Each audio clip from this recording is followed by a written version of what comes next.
একটা ছেলের কি কি কোয়ালিটি থাকলে আপনি তাকে ডেট করবেন?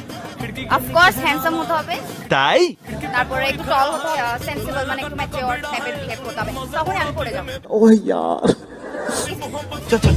এই গাড়ি স্টার্ট কর। বন্ধু তাড়াতাড়ি গাড়ি স্টার্ট কর, সবার আগে আমাদেরকেই যাইতে হবে, না হলে তো পুরাই মিস করব। হ্যালো গাইস, কি অবস্থা, কেমন আছেন সবাই? আশা করি সবাই অনেক ভালো আছে। অস্থির বাঙালির নতুন একটি পার্টে আপনাকে স্বাগতম। এইগুলা ভিডিও অনেক খোঁজাখুঁজি করার পর পাওয়া গেছে, তাই দয়া করে ভিডিওটি শেষ পর্যন্ত দেখবেন। তাহলে চলুন আজকের ভিডিও শুরু করা যাক।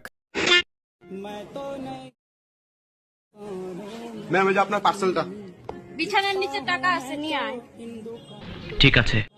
এটা কি তোমার বোন নাকি? না না, মেয়ে হয়। ও আপনারা দেখতে মনে হয় না, এত সুন্দর রূপ আপনার, এত কোমল ত্বচা। হ্যাঁ, সবাই এইটাই বলে। আচ্ছা একটা কথা কইতাম, আপনার মেয়ের সাথে আমার বিয়ে দিবা? এক থাপ্পা দিম, ডেলিভারি বয়। হ্যাঁ, আমার মেয়ের হাত চাস? তাহলে কার হাচ্ছেন? আমার হাত চা।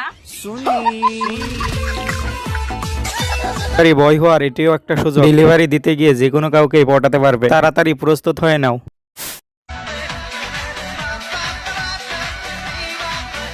ये क्या हो गया?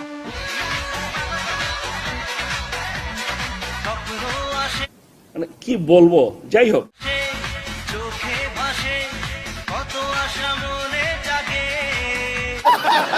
ভাই পরিস্থিতি যেমনই হোক টিকটক কিন্তু ছাড়া যাবে না। বাঙালি বলে কথা, এইটুকু যদি না করতে পারে।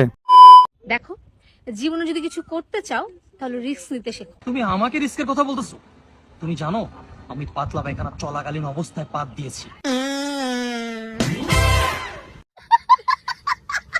কথাটা শুনে কিন্তু অনেক হাসি পাচ্ছে। তাহলে তো এখন বোঝা যায় জীবনে সবাই রিস্ক নিয়েছে।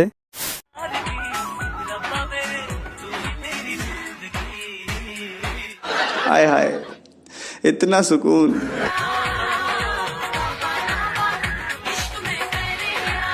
लेकिन यार यहाँ में সব সময় খালি ফানি ভিডিও দেখলেই কি হবে? কোন সময় একটু রোমান্টিক ভিডিও দেখেন। তাই আর কি, আপনাদের জন্য এটা আনছি। বলে যাবেন কেমন আপুটি। ঠিক আছে। আল্লাহ আল্লাহ আমার হাত আটকে গেছে। আল্লাহ কেমনে কেমনে আটকাইছো? ওখান থেকে একটু হ্যান্ড ওয়াশ। কেমনে যে কাজ করো আমি বুঝি না, কেমনে আটকাইলা? বের হচ্ছে না তো, বিন্দি করছে না।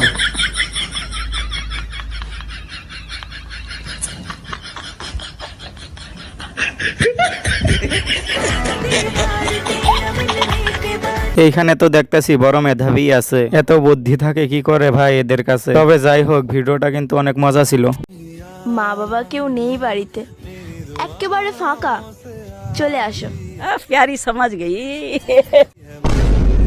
রাখ তোর ডায়লগ, এর আগের বারে এভাবেই ডেকে আমাকে দিয়ে বাসন মাজিয়েছিলিস।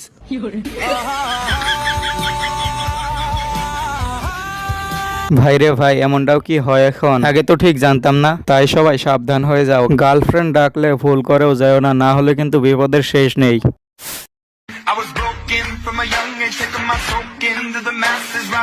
হাস্যকর এই দেশের জনগণের জন্য হাস্যকর।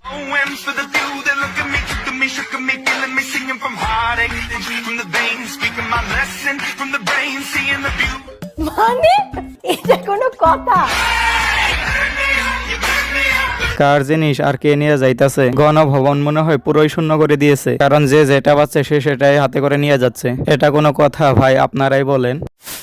কিছু ছেলে আছে জীবনে একটাও প্রেম করে নাই, কিন্তু গান এমন শোনে মনে হয় 10-12টা মেয়ে ছেকা দিয়ে চলে গেছে।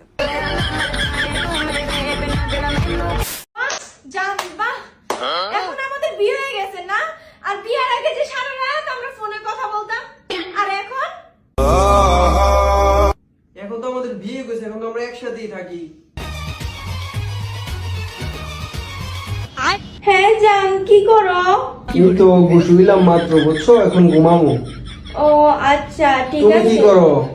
আমিও এই যে শুয়ে পড়ছি, ঘুমামো। ওকে ওকে, বেশি রাত জাগা ভালো না, বুঝছো, তাই ঘুমাই যাও। হ্যাঁ আচ্ছা ঠিক আছে। ওকে, আল্লাহ হাফেজ, good night. Okay baby, bye. Okay okay. বাহ, কত সুন্দর ভালোবাসা। বিয়ের পরে ঠিক এইভাবেই কথা বলবে, কোনো ব্যাপার না। আমি ভেবেছিলাম আপুটাই কতই না রাগ করবে, পরে দেখি দুজনে যা ভালোবাসা পাইছে। মনে হয় প্রেম করার সময়ও এইরকম ভালোবাসা পায় নাই। মা আজ আমার অনেক ঠান্ডা লাগছে। और अभी तो रुको क्लाइमैक्स अभी बाकी। আরো দেখ মোবাইল।